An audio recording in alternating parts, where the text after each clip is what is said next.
Assalamualaikum warahmatullahi wabarakatuh. Perkenalkan, kami dari kelompok 4 akan mempresentasikan tentang laba. Laba adalah perubahan dalam kapital atau modal dari suatu kesatuan usaha antara dua titik waktu yang berbeda, kecuali perubahan yang disebabkan karena investasi oleh dan distribusi kepada pemilik, di mana kapital ataupun modal dinyatakan dalam nilai dan aturan matching yang memadai. Menurut PASB dalam SFAC nomor 6, laba adalah perubahan dalam ekuitas suatu perusahaan bisnis selama suatu periode yang berasal dari transaksi-transaksi dan peristiwa-peristiwa lain atau kejadian lain yang bukan berasal dari sumber pemilik, termasuk semua perubahan dalam ekuitas selama periode tertentu, kecuali yang diakibatkan dari investasi oleh pemilik dan distribusi pada pemilik. IAI mendefinisikan laba merupakan penghasilan bersih sebagai ukuran dasar untuk ukuran lainnya, seperti earnings per share dan return on investment. IAI memadankan income dengan penghasilan yang meliputi pendapatan dan untung. Tujuan pelaporan laba antara lain sebagai pengukuran efisiensi, sebagai pengukuran kinerja entitas dan manajemen, sebagai dasar penentuan pajak, sebagai sarana alokasi sumber ekonomi, sebagai penentu tarif jasa publik, untuk mengoptimalisasi kontrak utang dan piutang, sebagai basis kompensasi, sebagai motivator, serta sebagai dasar untuk pembagian dividen. Teori pelaporan laba. Yang pertama, satu angka laba untuk berbagai tujuan. Pendekatan ini berusaha untuk memformulasi konsep laba tunggal dan menyajikannya untuk memenuhi berbagai tujuan secara umum. Maka, hal ini yang ingin dicapai melalui perekayasaan pelaporan keuangan umum. Yang kedua, beda tujuan, beda laba. Pendekatan ini menggunakan berbagai konsep laba dan menyajikannya secara Laba akuntansi atau laba konvensional adalah laba yang didefinisikan sebagai selisih pendapatan dan biaya yang diukur dan disajikan atas dasar prinsip akuntansi berterima umum atau PABU. Laba akuntansi konvensional memiliki kelemahan yaitu 1. Tidak bermakna semantik melainkan hanya struktural. 2. Penyajian dan pengukuran laba berfokus pada pemegang saham. 3. PABU sebagai pedoman pengukuran laba memberi peluang perbedaan antar entitas. 4. Kelemahan akuntansi konvensional berbasis kos historis. Dan kelima, laba akuntansi konvensional hanya sebagai masukan informasi bagi investor. Tataran teori laba. Berbeda dengan elemen lain, laba dibahas dalam beberapa tataran semiotika. Karena laba akral dipandang bermanfaat untuk memprediksi aliran kas masa mendatang. Konsep laba memiliki 3 tataran pembahasan yaitu 1. Tataran semantik, 2. Tataran sintaktik, dan 3. Tataran pragmatik. Konsep laba dalam tataran semantik membahas bagaimana laba dimaknai atau diharapkan berfungsi. Makna yang seharusnya melekat pada konsep laba dalam tataran semantik adalah 1. Laba sebagai pengukur kinerja. Laba dapat diinterpretasikan sebagai pengukur keefisienan karena laba dapat menentukan ROI, ROA, dan ROL sebagai dasar pengukuran efisiensi. 2. Laba sebagai konfirmasi harapan investor. Kondisi pasar yang efisien maupun tidak efisien akan sangat berpengaruh pada prediksi atau harapan investor mengenai laba yang akan diperoleh, sehingga akan memperoleh keputusan yang akan diambil investor. Informasi mengenai laba dapat diinterpretasikan sebagai sarana untuk mengkonfirmasi harapan atau prediksi mengenai keputusan investor. 3. Laba sebagai estimator laba ekonomik. Laba ekonomik adalah laba dari sudut pandang investor yang digunakan untuk menilai investasi. Penilaian laba ekonomik harus menggunakan informasi yang tersaji dalam pelaporan laba akuntansi, sehingga diharapkan laba akuntansi dapat digunakan sebagai estimasi laba ekonomik. Laporan keuangan diharapkan cukup menyediakan informasi laba dan aliran kas yang layak, serta menyerahkan analis dan perhitungan laba kepada investor. Perbedaan antara laba akuntansi dengan laba ekonomik. Perbedaan pertama adalah dari segi sudut pandang. Laba akuntansi bersudut pandang pada perekayasaan akuntansi, penyusunan standar, dan statement. sedangkan pada laba ekonomi bersudut pandang pada pemegang saham. Perbedaan kedua, dalam dasar pengukuran, laba akuntansi memiliki dasar ukuran kos historis, sedangkan laba ekonomi dasar pengukurannya adalah kos kesempatan, nilai pasar, dan nilai likuidasi. Ketiga, perbedaan dalam makna ekonomik. Laba akuntansi memaknai ekonomik adalah kelayakan ekonomik jangka panjang, sedangkan laba ekonomik memaknai ekonomik merupakan kelayakan ekonomik jangka pendek.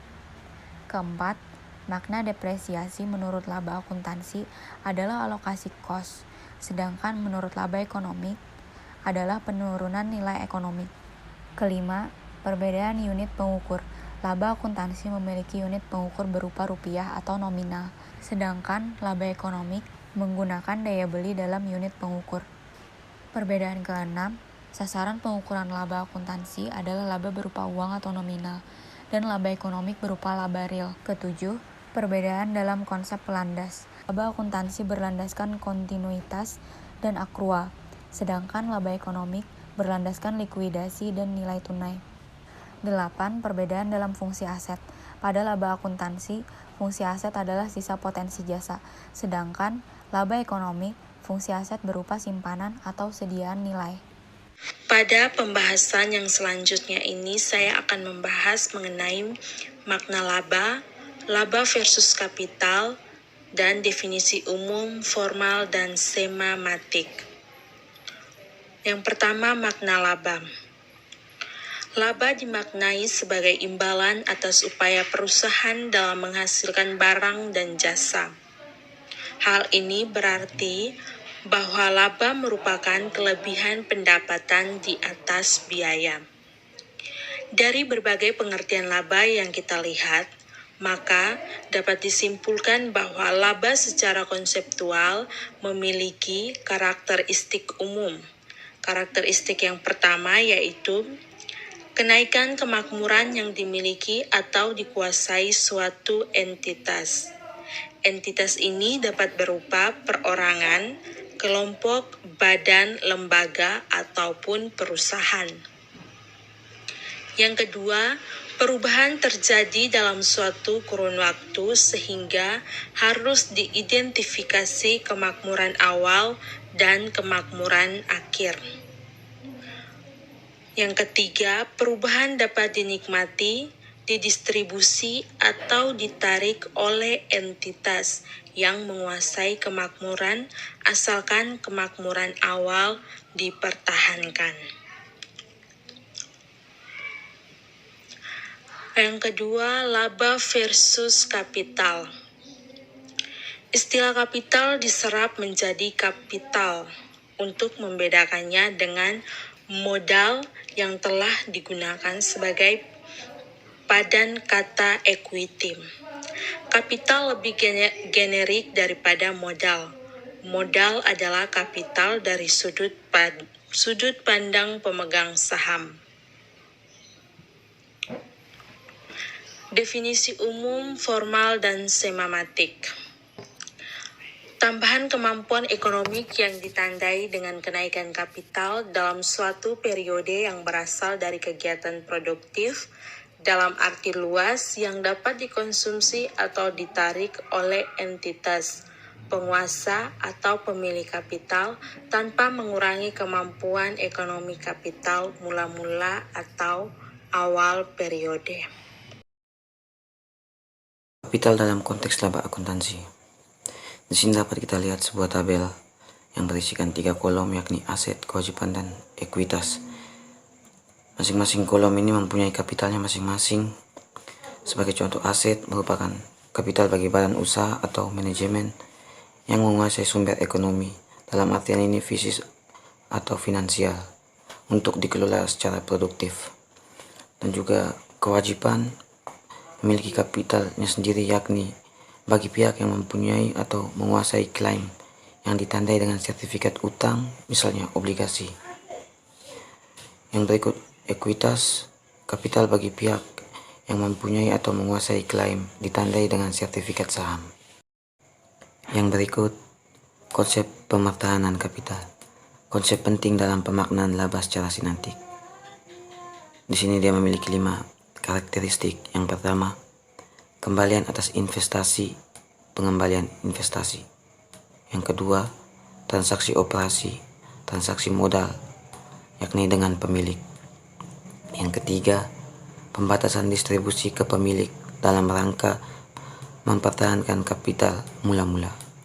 Yang berikut, yang keempat, menuntut jumlah rupiah untuk penyesuaian kapital dalam rangka mempertahankan kapital.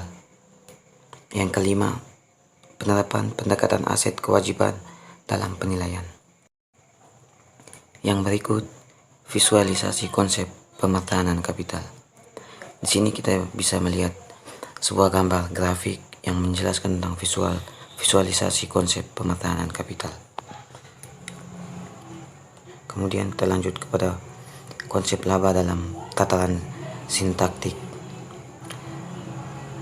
Dalam konsep laba dan tataran sintaktik membahas bagaimana laba diukur, diakui, dan disajikan.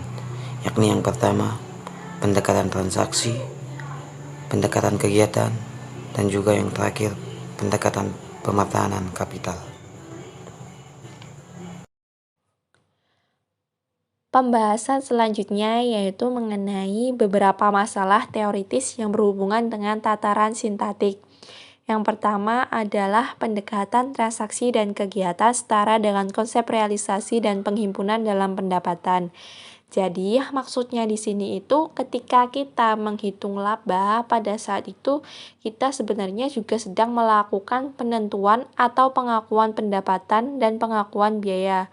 Nah, biayanya itu sendiri baik biaya yang berhubungan langsung dengan produk ataupun biaya yang hanya berhubungan dengan periodisasi atau periode terjadinya biaya tersebut karena pendekatannya pendekatan sintaktik. Kemudian yang kedua yaitu pendekatan transaksi dan kegiatan menganut pendekatan pendapatan dan biaya dalam pengukuran dan penilaian elemen. Nah, pendapatan di sini itu ditandingkan dengan biaya. Biaya apa aja? Yaitu biaya untuk memperoleh pendapatan. Selain itu juga bisa biaya untuk apa yang terjadi pada periode yang berjalan. Yang ketiga yaitu pendekatan pemertahanan kapital menganut pendekatan aset kewajiban dalam pengukuran dan penilaian elemen. Nah, artinya laba adalah selisih dari aset di akhir dengan aset di awal dengan mempertimbangkan adanya capital adjustment atau penyesuaian kapital. Kemudian pembahasan selanjutnya yaitu mengenai masalah pengukuran dan penilaian kapital. Yang pertama, komponen kapital bisa dilihat dari jenis kapitalnya, yaitu meliputi kapital finansial dan kapital fisis. Kapital finansial adalah kapital yang diukur dari finansialnya, atau juga lebih memusatkan pada nilai moneter dari aset dibandingkan dengan nilai hutang. Sedangkan untuk kapital fisis itu lebih memusatkan pada kemampuan atau sumber ekonomi yang dimiliki untuk menghasilkan laba melalui produksi barang atau jasa. Contohnya gini, ketika sebuah perusahaan memiliki 100 juta di awal tahun menjadi 120 juta di akhir tahun, maka 100 juta di awal tahun dan 120 juta di akhir tahun tadi adalah total finansialnya. Sedangkan untuk kapital fisisnya, 100 juta di awal tahun tadi bisa dipakai untuk membeli inventory 10 unit.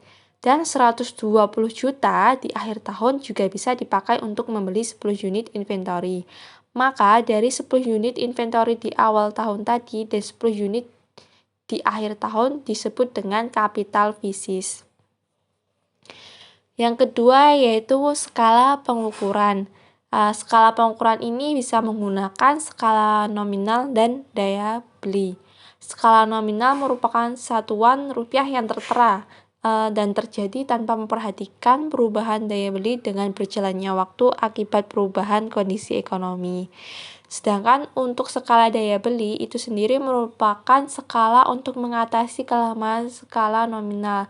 Karena dengan skala daya beli ini, rupiah nominal dinyatakan kembali dalam bentuk rupiah daya beli atas indeks harga tertentu. Untuk yang ketiga yaitu atribut pengukurannya. meliputi kos historis dan kos sekarang. Kos historis itu merupakan jumlah rupiah kesepakatan atau harga pertukaran yang telah tercatat dalam sistem pembukuan.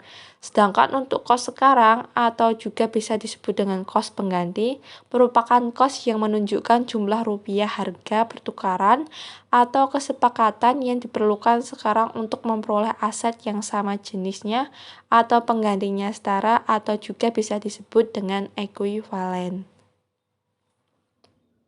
Pembahasan selanjutnya, pengukuran harga dengan konsep pembertahanan kapital. Yang pertama, kapitalisasi aliran kas dan harapan. Pendekatan ini berkaitan dengan pengukuran laba dari investor sebagai suatu entitas. Kapital dalam artikan bahwa pemegang saham dalam suatu perusahaan.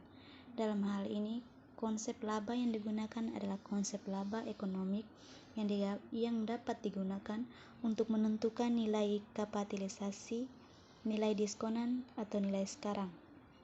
Semua aliran kas masa datang dari investasi selama periode yang diharapkan investor investasi dari pemegang saham pada awal dan akhir periode. Yang kedua, tentang penilaian pasar.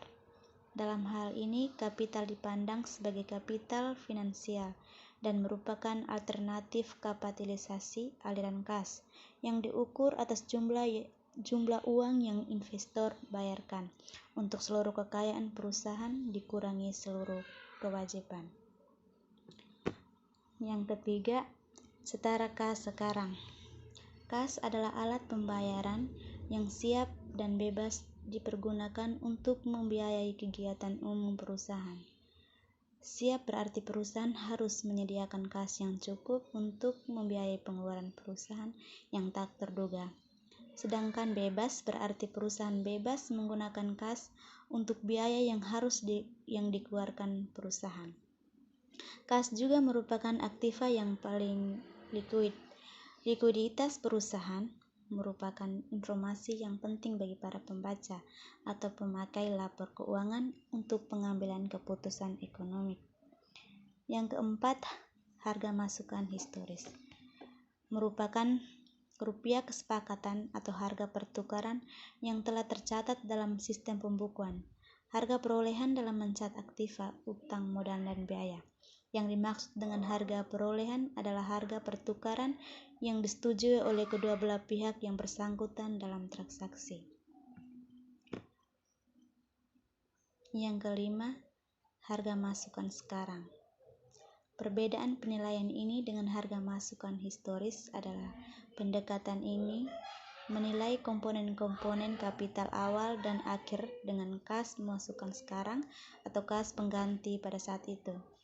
Kapital juga dapat dipertahankan apabila kas pengganti akhir periode sama dengan kas pengganti awal periode, di mana perusahaan mampu mempertahankan kemampuan produktif seperti sedia kala atau awal periode, sebelum kenaikan kapital dapat didistribusikan dalam bentuk dividen. Yang keenam, pembertahanan daya beli. Pengukuran dengan unit daya beli konstan ini basisnya adalah kas historis. Kapital awal dan akhir dinyatakan dalam unit daya beli konstan pada indeks dasar tertentu. Laba yang diukur berdasarkan selisih kapital awal dan akhir akan menggambarkan tambahan daya beli kapital yang dimiliki atau dikuasai perusahaan tanpa harus mengurangi daya beli kapital yang mula-mula.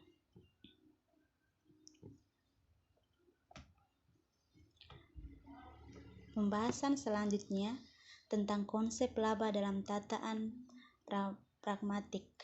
Yang pertama, tentang prediktor aliran kas. Pelaporan keuangan harus menyediakan informasi untuk membantu para investor dan kreditor dan pemakai lain, baik berjalan maupun potensial, dalam menilai jumlah saat terjadi dan ketidakpastian penerimaan kas mendatang dari penjualan, penebusan atau jatuh tempo yang sekuritas pinjaman. Yang kedua, tentang sarana kontrak efisien. Konteks pelaporan keuangan, hubungan antara investor dan manajemen dapat dikarakterisasi sebagai hubungan keagenan, pemegangan saham sebagai prinsipal, dan manajemen sebagai agen. Yang ketiga, alat pengendalian manajemen. Ikatan dalam bentuk kontrak tidak hanya terjadi antara perusahaan dan investor atau pihak luar lainnya, tetapi juga antara pihak internal perusahaan. Kontrak bonus merupakan salah contoh kontrak internal. Dalam hal ini, laba mempunyai manfaat karena laba dapat digunakan untuk mengendalikan perilaku para partisipan di dalam perusahaan.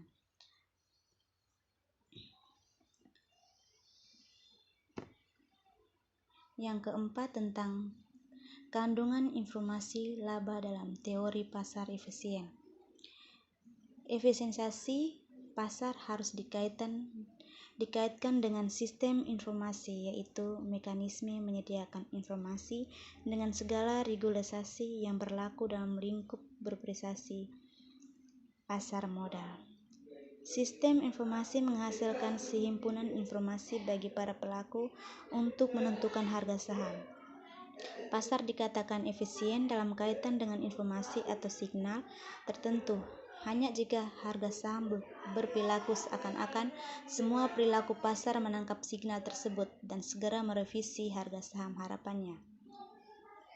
Kemudian mengambil strategi investasi atau jual beli atau tahan sehingga terjadi equilibrium baru. Demikian hasil presentasi dari kami kelompok 4. Kami ucapkan terima kasih dan mohon maaf jika ada kesalahan dalam penyampaian materi. Wassalamualaikum warahmatullahi wabarakatuh.